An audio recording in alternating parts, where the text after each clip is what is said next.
Hello, today I'm going to teach you about dynamic drawing, figure drawing, dynamically. And the way I think I can do that is by going over a concept I find very helpful, most helpful for me. And that is by imagining your shapes as clay. That's right, clay. Real, tangible clay that you can mold and rotate and tilt and spin around, and that you can leave in one place and that you yourself can walk around so that you can see it from all angles and all sides so you can really take it in. That is how I usually imagine my figures, in the space that is three-dimensional, so that even if I don't see the back of the figure, I'm imagining that there is a back, and that to reach the back I would have to go around. So I'm always drawing with what I can't see, or what is more than there, in mind. Draw basic shapes enough in 3 dimensions and practice tilting them and sticking wired shaped things out of them, because those are the arms really, and legs. They're really that simple, and I'll go over how those are the center of the other basic shape, the cylinder.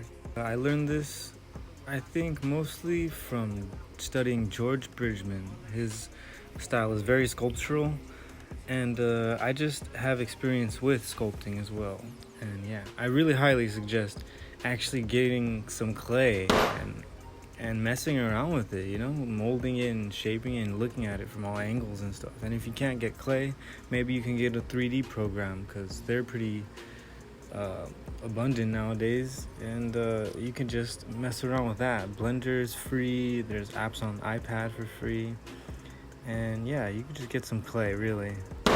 It'll really help you with this concept. This next concept I think is really helpful with arms and limbs and stuff like that.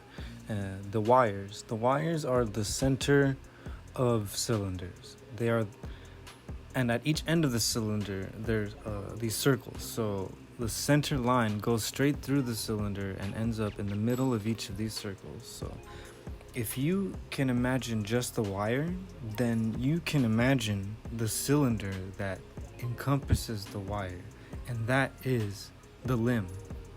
So I'll go over that real quick here, where the wires are sticking out of the clay. The cylinder that I'm drawing is where I'm imagining the leg, because all the limbs are cylinders, as I just said.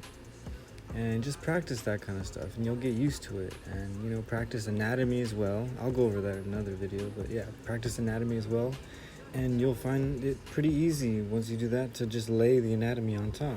Another concept I want to quickly go over is foreshortening, because a lot of dynamic poses seem to have some kind of foreshortening in them. So basically what you want to remember is, for the cylinders, the circle has a thing called the diameter, which is the length of one side to another side in the circle. And during foreshortening, the closer the limb is, the limb meaning the cylinder, the closer that is to pointing to you, the viewer, the wider the diameter is. And the more pointed away from you, the cylinder, the thinner, almost non-existent the diameter is.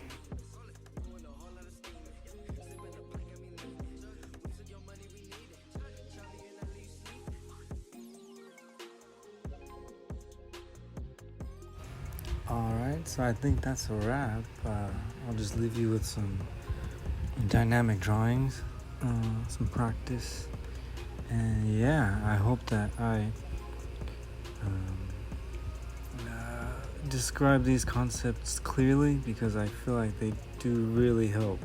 Like, they helped for me. I didn't mean to get too scientific or mathematical on you, but sometimes it helps to try and change your perspective or shift your perspective to really have things click for you in the way that you might want or need. So yeah, if you liked it, go ahead, you know what to do, and